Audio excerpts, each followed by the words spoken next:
Assalamualaikum teman-teman semua. Selamat datang di channel Om Brimo si Pendongeng.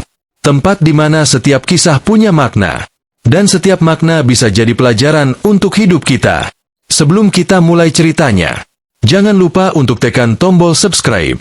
Nyalakan loncengnya juga, supaya kalian gak ketinggalan kisah-kisah baru dari Om Brimo. Karena di sini, setiap cerita bukan sekadar dongeng, tapi cermin kehidupan, yang bisa membuat kita merenung, tersenyum, kadang juga meneteskan air mata. Jadi, duduk yang nyaman ya, karena kali ini, Om Brimo akan segera masuk ke dalam ceritanya. Dalam hidup, seringkali orang sabar dianggap lemah. Mereka dihina, diremehkan, bahkan diperlakukan tidak adil. Padahal di balik kesabaran, tersimpan kekuatan yang tidak semua orang mampu miliki. Inilah kisah tentang seseorang yang dihina karena sabar, diremehkan karena tenang, tapi ternyata dialah komandannya sendiri. Pagi itu, matahari baru saja naik. Suara peluit menggema di markas pelatihan prajurit. Suara sepatu menghentak tanah, teriakan pelatih terdengar nyaring, dan udara dipenuhi semangat serta ketegangan. Di antara barisan prajurit baru, berdirilah seorang pria bernama Prasetyo. Tubuhnya tidak terlalu besar, wajahnya tenang, dan tutur katanya lembut. Ia bukan orang yang menonjol, tetapi dari sikapnya terlihat bahwa ia memiliki kedisiplinan dan keteguhan hati yang luar biasa. Pelatih memerintahkan semua prajurit untuk lari 10 putaran mengelilingi lapangan. Tanpa banyak bicara, mereka mulai berlari. Suara napas berat dan langkah kaki terdengar di mana-mana. Prasetyo berlari dengan ritme teratur, tidak cepat, tidak lambat, menjaga napasnya dengan baik. Dua orang di sebelahnya, Bayu dan Rudi, memperhatikan dengan pandangan sinis. Bayu berbisik kepada Rudi sambil tertawa pelan. Katanya, "Heh, lihat deh, yang kurus itu. Baru 2 putaran aja udah ngos-ngosan." Rudi menimpali, "Pasti anak manja. Disuruh latihan dikit aja udah lemas." Mereka menertawakan Prasetyo, tapi ia hanya tersenyum dan tetap berlari tanpa menjawab sepatah kata pun. Ia tahu, dalam pelatihan ini, yang dinilai bukan sekadar kekuatan tubuh, tapi juga keteguhan hati. Setelah 10 putaran selesai, pelatih memberi perintah push up dan sit up. Banyak prajurit mulai mengeluh kelelahan, tapi Prasetyo tetap diam dan mengikuti semua instruksi dengan disiplin. Ia tidak mencari perhatian, hanya ingin melakukan yang terbaik. Malamnya, di barak asrama, semua prajurit berkumpul. Beberapa sedang bercanda, yang lain sibuk membersihkan peralatan. Prasetyo duduk di sudut ruangan, memperbaiki tali sepatunya yang putus. Di sisi lain, Bayu dan Rudi sedang berbicara dengan nada mengejek. Bayu berkata, "Kalian sadar nggak? Si Prasetyo itu kayaknya nggak cocok jadi tentara. Diam, lembek, kayak nggak punya nyali." Rudi tertawa, "Iya, kayaknya dia salah tempat. Tentara kok kayak guru les." Seorang prajurit lain mencoba membela, "Tapi dia rajin, loh. Selalu bantu bersihin barak." Bayu menyeringai, "Rajin bukan berarti hebat. Kadang orang rajin itu cuma cari muka." Prasetyo mendengar semua itu. Ia menatap lantai, menarik napas pelan, dan tersenyum kecil. Dalam hatinya, ia berdoa agar orang-orang seperti Bayu dan Rudi suatu hari mengerti bahwa menghina orang lain tidak akan membuat mereka lebih tinggi. Setelah semua tertidur, Prasetyo masih terjaga. Ia menyusun perlengkapan, memastikan semuanya rapi dan siap untuk latihan besok. Ia percaya, kedisiplinan kecil yang dilakukan dengan konsisten akan membawa hasil besar. Keesokan harinya, pelatih mengumumkan bahwa mereka akan menjalani ujian lapangan selama 2 hari di hutan pelatihan. Mereka akan dibagi dalam beberapa kelompok dan harus bekerja sama untuk bertahan hidup. Saat pembagian tim dilakukan, Prasetyo mendapat satu kelompok dengan Bayu dan Rudi. Keduanya langsung menunjukkan wajah kecewa. Bayu berkata dengan nada sinis, "Wah, apes banget. Bisa-bisa nanti kita gagal gara-gara dia." Rudi menimpali, "Ya udah, biarin aja dia ngikut dari belakang." Perjalanan dimulai. Mereka menembus hutan lebat sambil membawa peralatan berat. Prasetyo berjalan di belakang, memastikan tidak ada yang tertinggal. Sesekali ia membantu teman yang kelelahan, meski sering ditolak. Bayu sempat menegurnya, "Udah deh, jangan sok baik. Fokus sama diri sendiri aja." Prasetyo hanya tersenyum dan menjawab pelan, "Saya cuma mau bantu." Menjelang sore, mereka sampai di sebuah sungai kecil. Untuk menyeberang, mereka harus membuat jembatan dari batang kayu. Prasetyo mengusulkan cara agar jembatan itu kuat, tapi Bayu menolak. Udah, kamu diam aja. Kami bisa sendiri. Mereka mencoba membuat jembatan seadanya, dan saat Bayu melangkah di atasnya, kayu itu patah. Ia hampir jatuh ke sungai, tapi Prasetyo dengan cepat menangkap tangannya dan menariknya ke tepi. Bayu terdiam, napasnya terengah. Prasetyo menatapnya dan berkata, "Nggak apa-apa. Yang penting kamu selamat." Bayu hanya membalas dengan gumaman singkat, merasa malu. Malamnya mereka beristirahat di pinggir hutan. Api unggun kecil menyala. Bayu dan Rudi sudah tertidur, sementara Prasetyo masih berjaga. Ia menatap langit berbintang dan berbisik pelan, "Tuhan, ajari aku untuk tetap sabar meski dihina. Karena aku tahu, sabar bukan untuk mereka, tapi untuk diriku sendiri." Pagi berikutnya, hujan turun deras. Jalanan licin, perjalanan makin berat. Saat menuruni lereng, Rudi terpleset dan kakinya terkilir. Bayu panik, tidak tahu harus bagaimana. Tanpa berpikir panjang, Prasetyo menurunkan tasnya dan membantu Rudi berjalan. Ia menahan beban 2 kali lipat, tapi tidak sedikit pun mengeluh.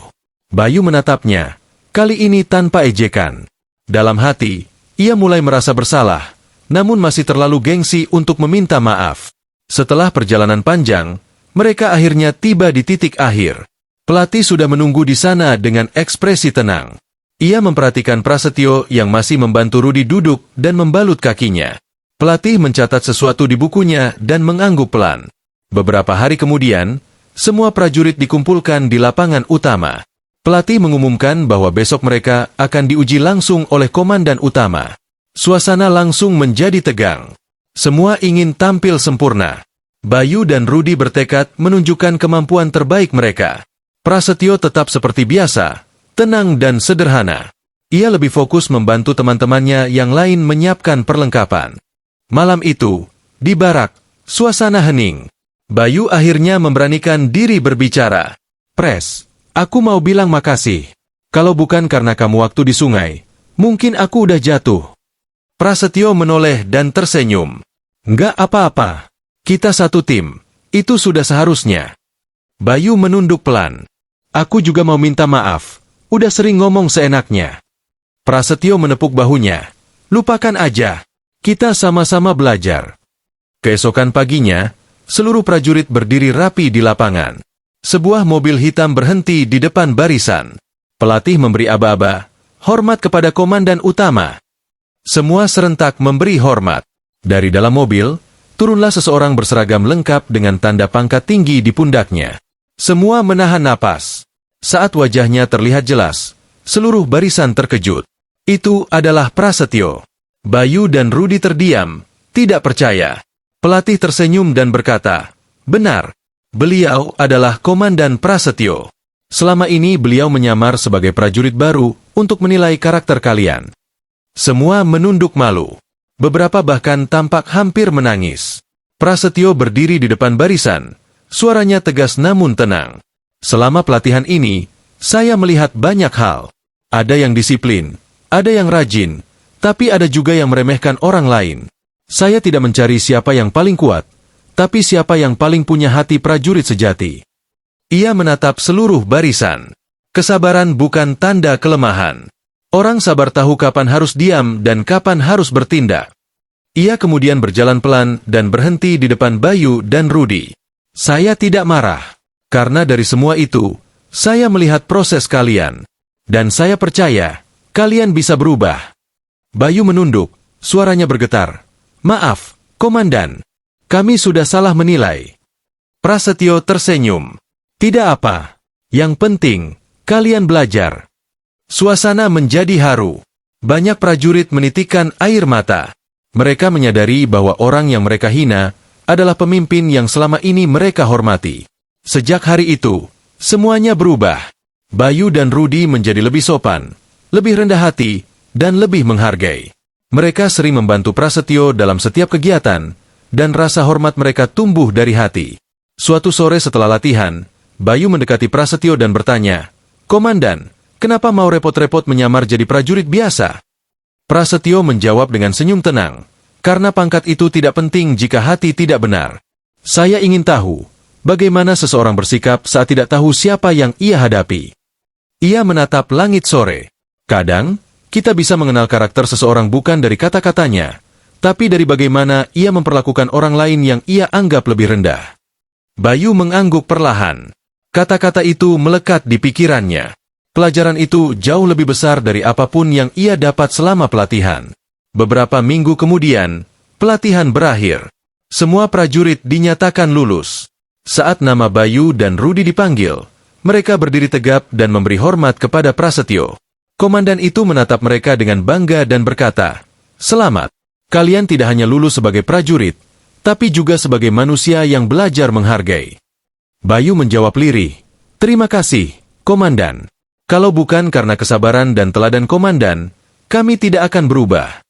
Prasetyo tersenyum lembut, "Saya tidak mengubah kalian. Kalian sendiri yang memilih untuk berubah." Hari itu, suasana markas penuh haru dan kebanggaan. Semua tahu, mereka baru saja belajar pelajaran paling berharga, bahwa kesabaran dan kerendahan hati jauh lebih kuat daripada amarah dan kesombongan. Dari kisah ini, kita belajar satu hal. Jangan pernah menilai seseorang dari penampilan atau sikap diamnya. Orang yang sabar bukan berarti lemah. Justru orang sabar adalah mereka yang paling kuat, karena mampu mengendalikan diri di saat orang lain kehilangan kendali. Kadang orang yang kamu remehkan diam-diam sedang menilai bagaimana caramu memperlakukan sesama. Kesabaran bukan tanda menyerah. Kesabaran adalah bentuk kekuatan terbesar yang lahir dari hati yang ikhlas. Dan ketika waktunya tiba, semua hinaan akan berubah menjadi hormat, semua ejekan berubah menjadi pelajaran, dan semua luka berubah menjadi kebanggaan. Jadi, jika hari ini kamu sedang diremehkan, dihina, atau disalahpahami, tetaplah sabar. Jangan berhenti berbuat baik, karena waktu akan membuktikan siapa yang benar. Dan mungkin, seperti Prasetyo, suatu hari orang-orang yang dulu meremehkanmu akan berdiri tegak, memberi hormat, dan berkata dengan penuh kagum, ternyata dialah komandannya sendiri.